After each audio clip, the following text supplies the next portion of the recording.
Hey there, welcome to saas.unbound podcast. I'm your host, I'm Nadeina, head of growth at saas.group, serial acquirer buying wonderful SaaS businesses to take them to the next level. And here I chat with inspiring founders and experts to get an inside scoop on how they made their business success. And today with me is Aaron. You probably all know him from LinkedIn. He posts awesome stuff. Founder of Genius Scouts, specializing in personal branding to speed up your founder-led marketing program. So welcome to the show. Thank you, Anna. Excited to be here. Cool. And like I said, I've been a follower for a while. Sometimes, well, you know what I did? At first, I wasn't a follower, but I would still creep around your profile because it was like, that's too good. I'm not going to follow that guy. Thank you. I'm just that shallow. But yeah, it speaks for itself, right? That you have a great personal brand, and that's what you're doing right now. So maybe we can get into your background first. Yeah, absolutely. So originally, my background is actually in accounting. I was an auditor at Deloitte back in the day, but then found myself getting into marketing back to around 2009. Got infatuated with the digital marketing world. Spent most of the past 10 years running an agency. It was called Zamo Digital, primarily focused on paid social ads for B2B SaaS companies. And did that for about 7, 8 years. For a number of reasons, shut it down a little over a year ago. And was working as a fractional CMO, doing just consulting by myself for most of the past year.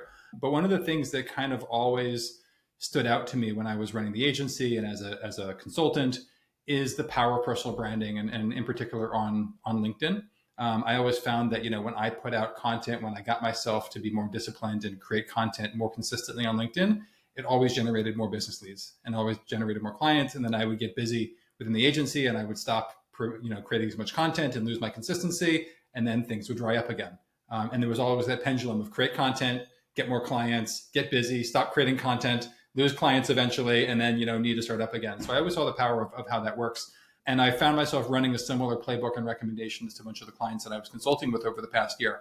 And I had the opportunity to work over the course of the year with another consultant, actually a copywriter named Justin Oberman, and he pulled me into some clients he was working on to do some marketing, and I pulled him on to be a writer in some of the consulting projects that I was doing. And in the end, we decided, we both feel really strongly about the idea of building personal brands, of thought leadership on LinkedIn. And we recently launched this new agency called Genius Scouts, really focusing on helping founders, executives, business leaders to grow their brand, because it's really, the best way to stand out in this world right now. Yeah, awesome. Thank you. And one question like right off the bat that I had, because I talk to so many founders, and some are like super early stage, and some are uh well, busy building a product, and some are, developers or like more on that side, not really ready to like sell, do marketing, be out there. And I know we call it Yeah. founder led sales, but does it have to be founder led, or does it have to, or it can be just, the person who cares the most led, or like the person who's most comfortable with that led? So basically, like, can you just find an ambassador or within your company? Because it's rarely just one person, right? A founder that runs everything, or you think it has to be the founder? I mean, it's a great question. I mean, I would say, first of all, from a company point of view, it doesn't have to be the founder. I think it's usually the most effective, but it could definitely be thrown towards, employees and such. But before answering it from the point of view of a company, I would still answer that question from the point of view as just individuals, whether you're a founder, whether you're an employee, whether you're a consultant, whatever. Our personal brand is one of the most important assets that we have. Again, even if we're not trying to grow a company, even if we're just trying to grow a career, I think by having a strong personal brand, you get promotions more, you can land more opportunities, you just have a richer professional life, by people just knowing who you are, by understanding your thoughts, by taking points of view.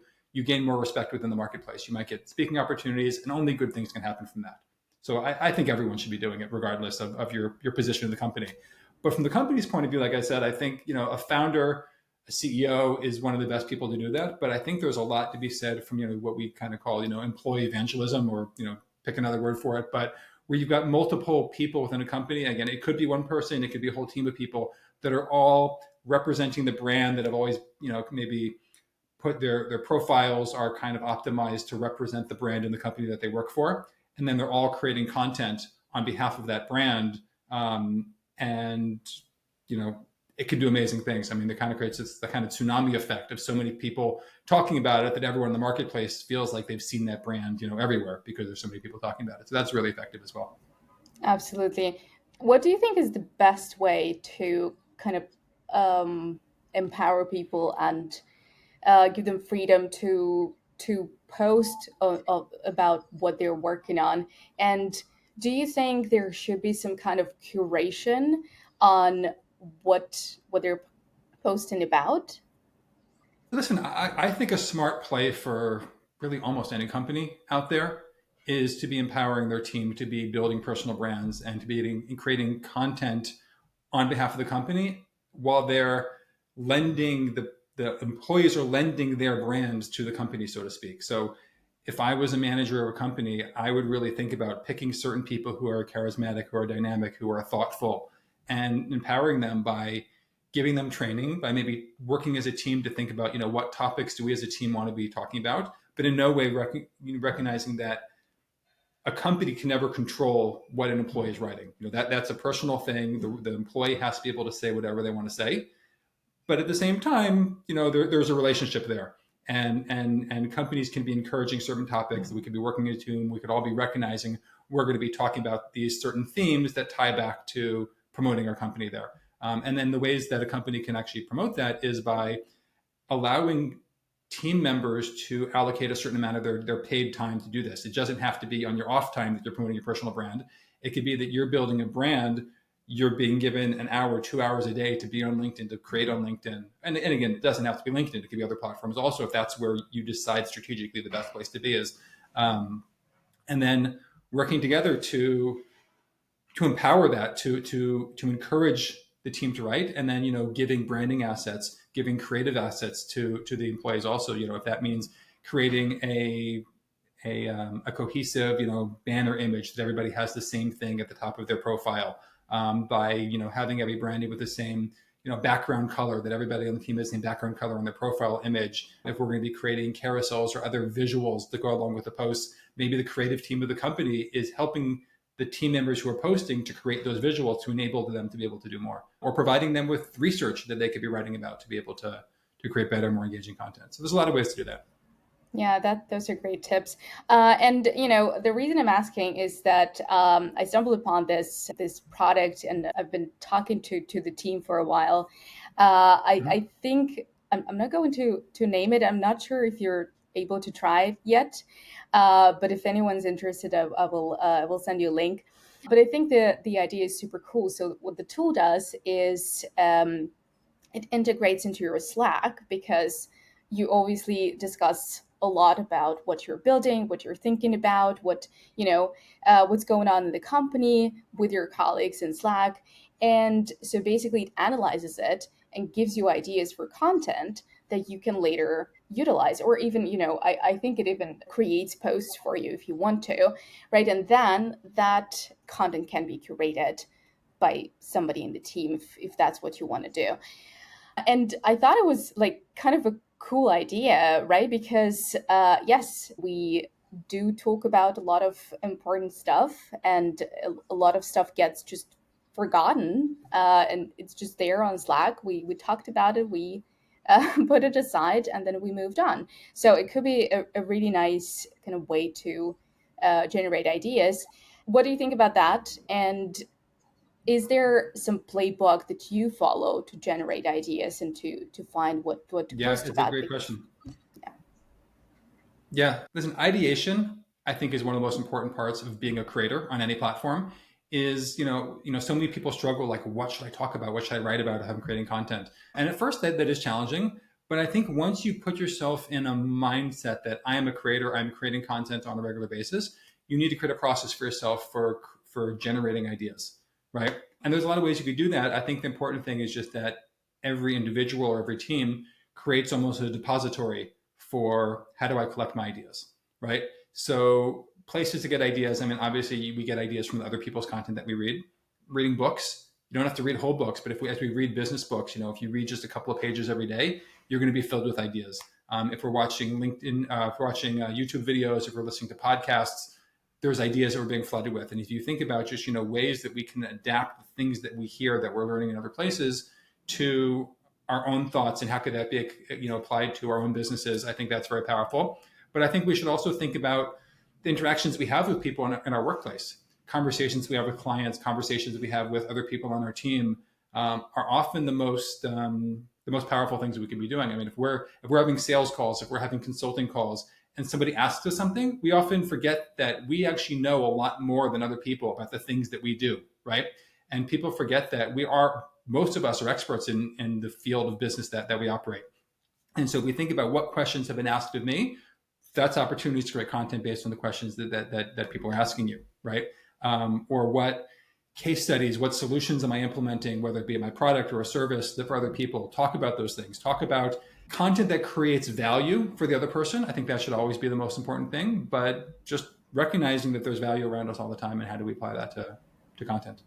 And then making sure as we come up with ideas that we capture them. One thing that I do to myself, within my Slack, I have a private Slack channel that's just for me. No one has access to it. And every time I have an idea, whether I'm driving or walking, whatever it might be, I leave myself a voice note into that Slack channel, and then I know it's there. And then I can capture those notes later, and I could put them into a spreadsheet that I have that's just a list of ideas of things that I could write. So when it comes time for me to sit down and create today, I can just come to that list, say which one of these things strikes my fancy today, and then sit down and write about it because I've got a whole bunch of ideas that I already created.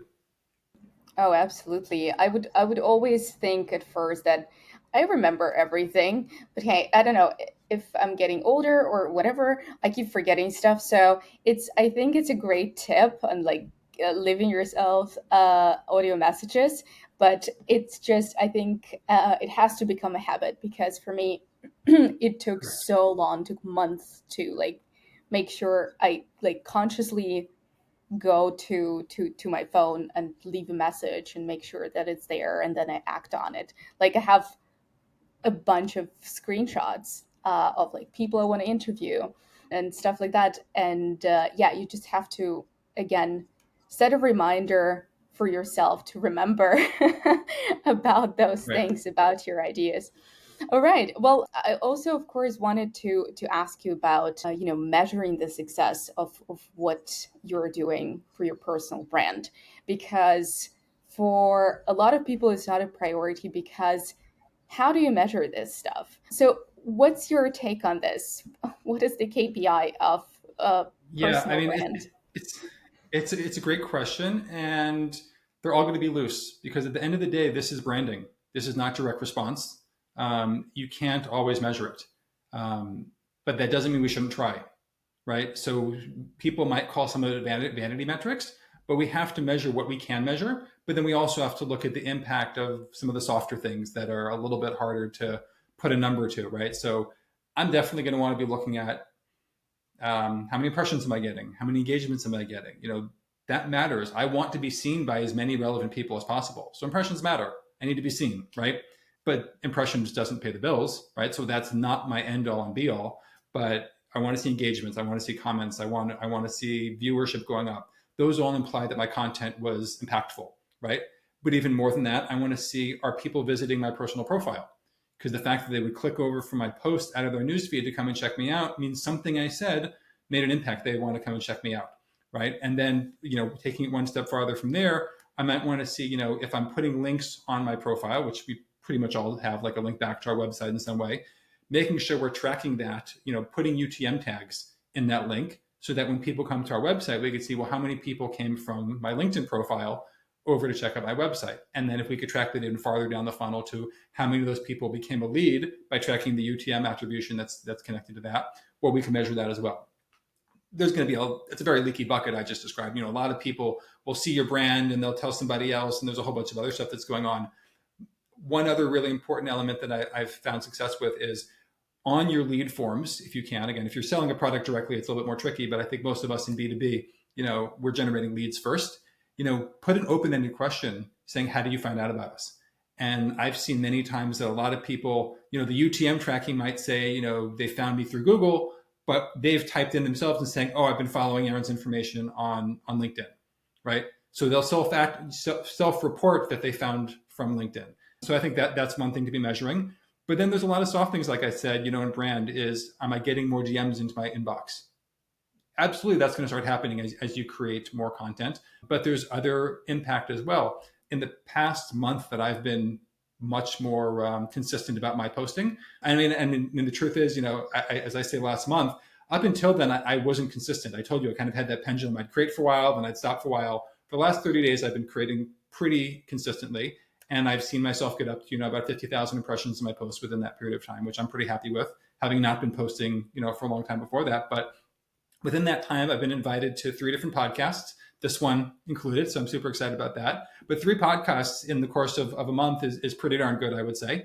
I've been invited to be a guest lecturer at a college, talking about LinkedIn marketing and things like that, which is pretty darn cool, I would say. And there's been I think 4 or 5, pretty serious client leads as well. And that's just within a couple weeks of trying to be consistently creating content. But the thing is, this snowballs and it grows even more. So those things are a little bit loose. They're hard to measure, but they're impactful. And one thing grows to the next, and they start to grow upon each other, and they grow a business.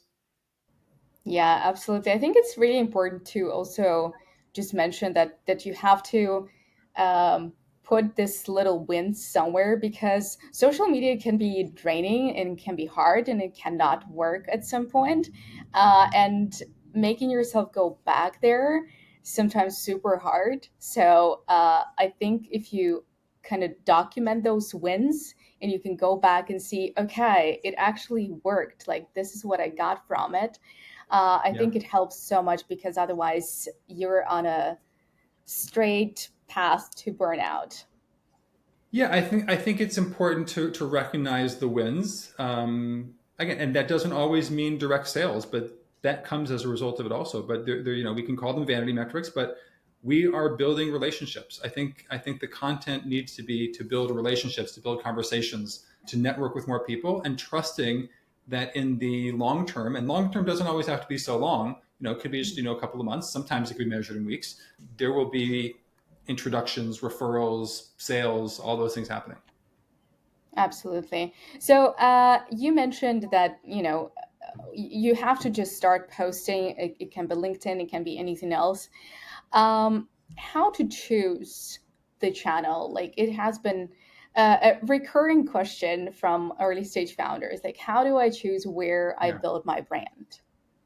I mean, I think it's a great question. I would say the first thing is, where are your customers? But not just where are your customers, but where can you easily identify and target your customers? So you could say, Facebook, Instagram, TikTok, because pretty much everyone's there, right? But that doesn't mean you can identify them and target them that well, right? So within a B2B space, I always, fall back on LinkedIn, just because it's so much easier to identify and target people, because they're identifying themselves based on their professional personas, not necessarily their personal personas over there. But I would say, where can you easily identify the people that you want to do business with?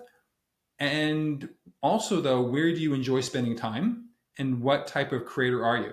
Right. So if someone doesn't like writing, maybe LinkedIn isn't the right place for them. But LinkedIn's also becoming very video focused right now. So should you be creating video content or written content or carousel content? There's so many different ways to do it.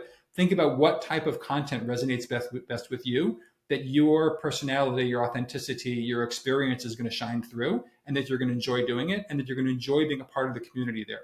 Because if you don't enjoy the process, you're not going to stick with the process. So yes, you need to be where your customers are and you can reach them, but where will you enjoy the process enough that you stay consistent, so that you'll continue creating? And I think that's the right place to be for most people. Absolutely. And to the point that, LinkedIn is becoming more video friendly, I opened it yesterday and it was like, wait, that's Facebook. Like, how did I end up here? I don't have Facebook. It was so weird. I don't know if, what do you think about that? Like, how do you feel about LinkedIn being a bit more like any other social media? Video focused right now. Yeah. Listen, I think they're adopting what they see working on other platforms. They're trying to increase time and engagement and all those things, and video is the way that people are engaging right now. So I think it's good. I think people will do themselves a favor by jumping on the bandwagon of creating video content on LinkedIn. I'm trying to get myself doing it as well, even though I naturally tend to go towards writing a bit more. But I think a lot could be learned in video a bit more quickly. I think many people can create video content much more quickly than they can create written content. But I also think for most of us, our personalities can shine through in video a little bit more than it can in writing. And therefore, I think that's a really important vehicle because, we're building personal brands. It's meant to be us. It's meant to be what's uniquely us and authentic and organic. And, if we mess up when we say a wrong word or we say or ah, that's okay. We'll get better. You keep trying and building that muscle for creating content and speaking on video or writing. But video is just such a great way to get people to know the real you a little bit more, if you allow that to come through and be a little bit vulnerable. Oh, yeah, absolutely. I think it's a great tool.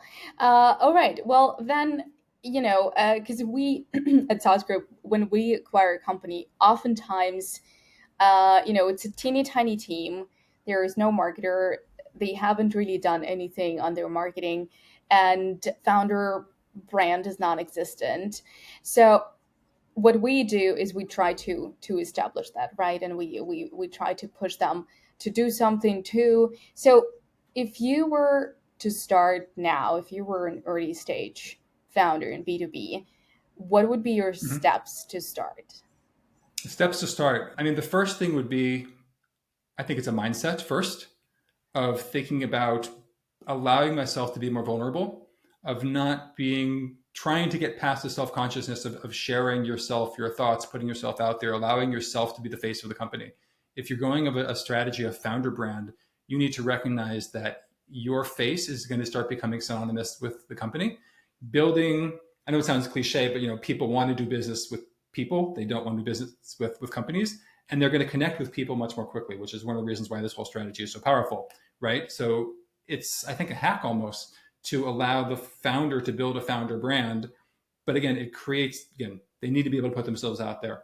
So first you need to get that mindset shift, and then just start creating and thinking about oversharing, maybe not on like the kind of cringy personal stuff so much, but oversharing in terms of, what's been our journey of building the business, of helping our clients, of sharing, case studies of successes, of how do we do the things that we've done and what results have those had. Share some failures also, and hopefully things that you've learned from them. Just put yourself out there, keep doing it, be consistent, make sure you're posting, I'd say minimum 2 or 3 times a week, just because if you do less than that, you're not going to really build up the muscle and the consistency of doing it. And I think that's one of the most important parts. And then in addition to just creating that content, trying to find, I've recently heard it referred to as Adam Robinson, who's popular on LinkedIn these days, referred to as content market fit. What's the right type of content that fits your market and just kind of resonates and helps you to grow a little bit? So creating that content, being consistent, making sure you're interacting with other influencers and colleagues within your industry, just to kind of be seen within the comments and building those network and connections with people. I would recommend that people also use some kind of method, often automated software, to build more connections in a more automated way. So send at least 100 connection requests every week to people that you would want to be connected with, whether those are other influencers within your industry, whether those are potential customers you would want to do business with. Go and just start connecting with more of those people, and then trying to create connections or conversations rather with them in the DMs. When you're kind of creating those conversations in DMs, I always tell people there's no selling. It's not about selling. Don't ask for a meeting. Don't drop your Calendly link. Don't start talking about your product. Just try to find a way to authentically create a conversation. Now, we know you're doing it for business, but just talk to people. Make sure you kind of run the questions you might be seeding them with like through a little sniff test of like, if someone asked me this question and start a conversation like this, would I feel like they're trying to sell me something? And if that's the case, then don't do that, right? Just be authentic, right? Talk to people, care about building those relationships.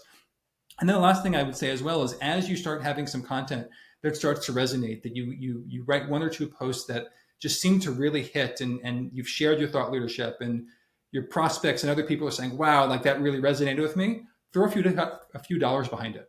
Use LinkedIn's thought leader ads where you can, boost your post to your exact target audience. So if people don't know, LinkedIn ads, you can target a minimum audience size of 300 people, and for a minimum budget of $10 a day. So for $10 a day, you could be putting together a list of, who is my dream, 200 clients or accounts that I would want to work with, upload a CSV file of those companies into LinkedIn, create a matched audience, and then target, the CXOs, the owners, the founders of those companies with your thought leadership content, and just make sure it's being seen by the right people. And for a very low budget, you can be amplifying on top of the organic reach that you're getting from your post. You could be making sure that those are being seen by the people that you very specifically want to see it in terms of the target customers that you're looking for.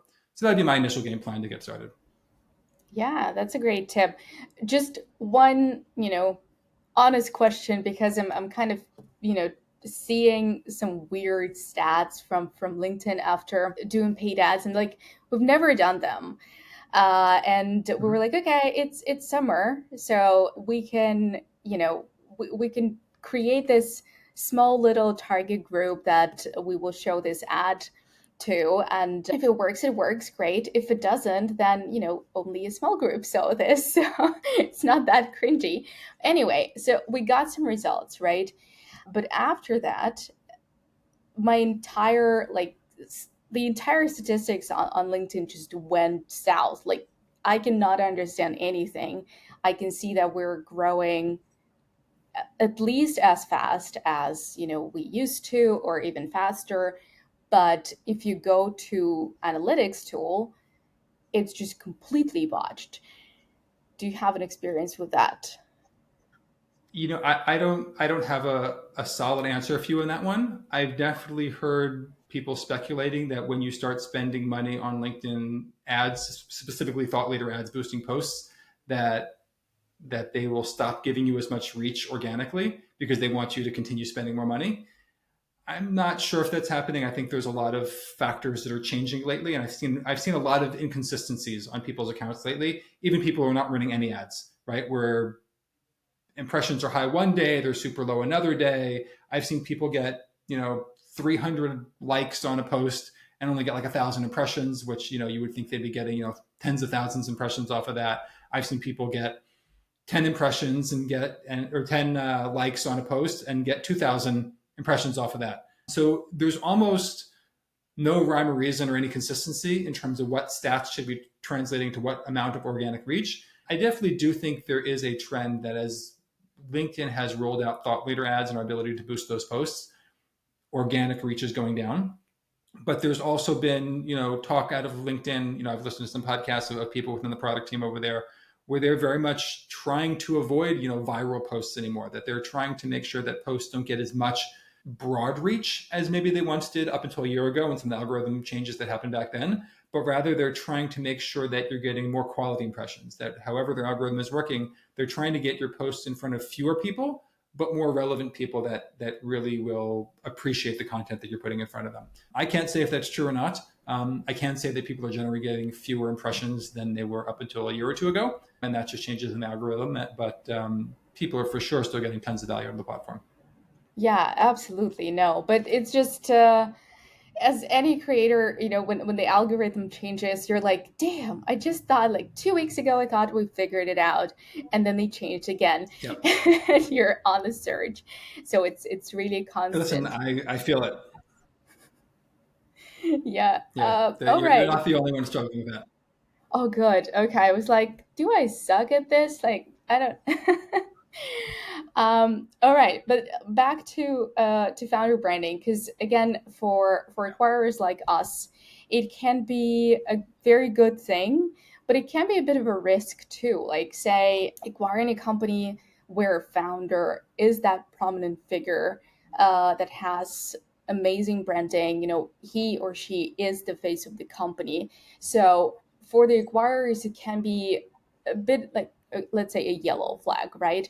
What if Yeah. they don't want to stay with the company after the acquisition? They are walking away. Is it going to drop the sales? Like, basically, I don't know, buying Spark Turo without Rent Fishking. That would be a mistake. Like, what do you think about that? Listen, I think it's a legitimate concern, and I think that founder branding, thought leadership, personal branding, whatever you want to call it, is an incredible go-to-market strategy. And that doesn't mean it just has to be at the beginning. I mean, it's a great growth strategy, probably for the life cycle of a company. right? I mean, you can see, the CEO of HubSpot is still out there building his personal brand and translating that to the company. But at the same time, when a company is becoming more mature and it's thinking about getting to a stage where they might be thinking about an exit or an acquisition or something like that, I think a smart founder needs to think about transitioning some of that reliance on their personal brand onto something that belongs to the brand and to the team itself, right? So yes, build it up, but at a certain point, the goodwill of the founder needs to be transferred to the company, and a system and a process needs to be built for marketing that is separate from the founder.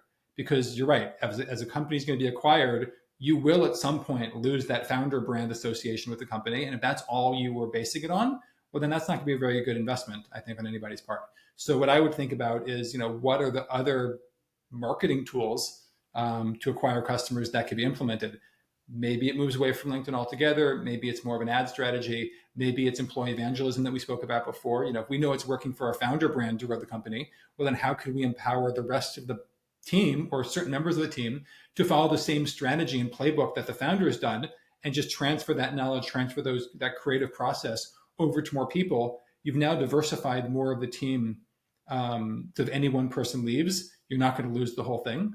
Those team members will hopefully transfer with the acquisition to the acquirer. But then you create that as part of the process. As new people join the team, you get more people that are creating on behalf of the team and putting out content, so that should continue, right? Just like having any marketing team, implementing other things, it should be something that isn't dependent on any one person. It's more of a process and a system that's in place there. Absolutely. All right. So I wanted to ask you if you have like a favorite founder branding story, someone that really stood out for you or someone you worked with. Yeah, great question. I mean, the person I've been paying attention to lately, I think I mentioned him earlier, is Adam Robinson. He runs two companies, actually, retention.com and our B2B.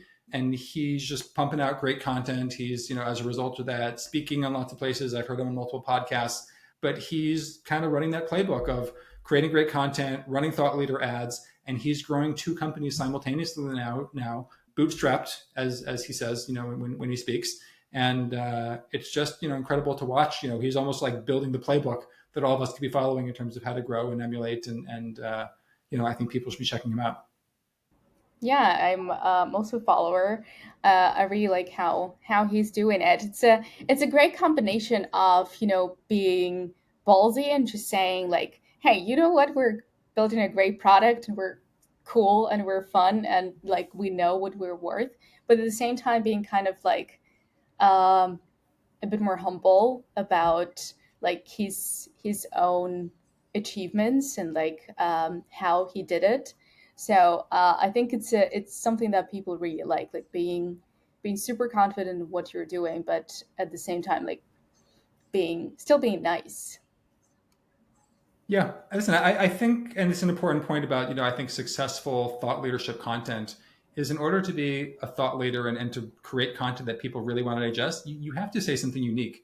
You have to take a point of view that's not the same as anybody else's, or else why would anybody want to read your content just saying the same thing as other people? So you need to be edgy. You need to be somewhat controversial. You need to take a strong point of view, even if it, I don't want to say offends some people, but people disagree with you. That's okay. Take a stance, take a position, put yourself out there a little bit. And some people might be repelled, but a lot of people are going to be very much attracted to that. And I think it creates a much stronger brand than just trying to stay neutral all the time. Yeah, obviously, and like sometimes I follow Jason Fried, for example, and I think he's doing great stuff. But at the same time, he's been there for what, like 30 years already, and the guy can basically just say whatever. It's like that story when I think it was Bill Gates who said the best Indian food was butter chicken, and it was like it got like 10 million likes on Twitter, and people were raging like, "What the hell? Like, I'm trying to produce this quality content, and the guy says butter chicken is great, and he gets all this attention." Well, it helps when you know Uh, your followers. yeah. But, but, So, but, but and that's the power of a personal brand. He didn't start that as his first post talking about butter chicken. He had been talking and putting out content and being a leader in industry for decades already. he's earned the right to say whatever he wants, and people just want to be close to that brand. It's like celebrities in outside the business world. If a celebrity says something, if Taylor Swift says something, people care, even if it's the dumbest thing ever, or just like a neutral comment about food she likes. People want to be associated with that, and they've earned the right in some way by building up their personal brands that people want to be close to them. Yeah, absolutely. I'm just saying that you probably also need to choose wisely who you're following and like who you get inspired by, because like following Bill Gates is great for like, reading his tweets and maybe raging sometimes over how popular he is. But it's not going to help you if you post about this, they're probably going to get a couple like from your mom and your sister. But yeah, if you're following people who actually create like quality content about things people in your niche care about, that's what's going to help you. Right. I think we need to pick the right people to be learning from and emulating from. Bill Gates, as an example, has a lot of things to teach us, but I don't think we should be learning from his content creation strategies. What he can do. He's so many tiers above most of us in terms of his level of fame. We should be looking at people who one or two or three tiers above us. That we're aspiring to get to, that are maybe a little bit more achievable, and recognizing what they're doing, learning from what they're doing. Don't copy what they're doing, but being inspired by it, borrowing ideas from multiple people, and adapting it to our style, and what's uniquely us. We don't ever want to copy what other people are doing. We want to create the content that's uniquely us, both in terms of the thought and the content, but the style, the delivery. People are going to want to do business with you because you're you, right? So it's important to let the you come out. True. Yeah. All right. Well, do you have, your favorite a win and a failure story? Like, what has been so far something that you're super proud about, and something that has been, that learning point that you don't want to forget? I mean, as a win, I would say this whole strategy of content creation. As I said, I've just jumped back on the wagon with it, really consistently in the past month or so, and I've just been blown away by the results that I've seen in the past, nearly 30 days of doing this, in terms of the impressions, the number of conversations, and people reaching out to me, podcast interviews. As I mentioned before, lecturing at a university. That's never happened to me before. I consider those to be huge wins that just validate this whole strategy. And I don't think I'm anything special. I don't consider myself a great writer. I'm a competent writer, but I'm putting some energy into doing it right. Fortunately, I've got a partner in Justin Overman who is coaching me in my writing a little bit, and sometimes gives me a little edit and pointer here and there. So I mean, I definitely find that to be a win. Just the fast results that are coming as a result of creating content.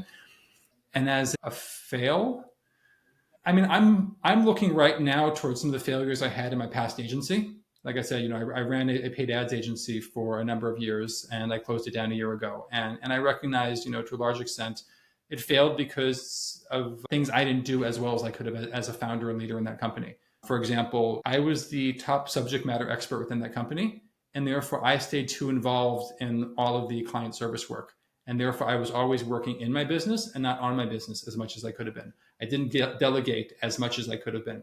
And so as I'm creating this new agency, Genius Scouts, with my partner, I'm excited to be hopefully correcting that path by being more in a CEO operations role, where I could always be focused on running the business, thinking about sales, thinking about operations, thinking about hiring people. Well, I have a partner now, and that's also something new to me, working with a partner, where the partner, Justin, is able to be primarily focused on the client service. He's the ghostwriter. He's the creative more than I am. So I could be operations. I could be working on the business while he's working in the business, and hopefully grow it that way and learn from the mistakes I made in the past. That's awesome. Thank you so much for sharing all the insights. I mean, I think it's a topic that really deserves a bit more attention, because just, from all the conversations that I have here, lots of founders don't really know how to start, or like how to find something that people would be interested in. There's a lot of imposter syndrome around, and big personalities that kind of made it work. So what else can I say, right? Do I have, like, I had a conversation with the founder, who I spent like months convincing to come to the podcast, and he's like, you know what? I just I listened to the previous episodes, and I thought, I don't have that much experience, and my company is not that old, and like I might not be that knowledgeable.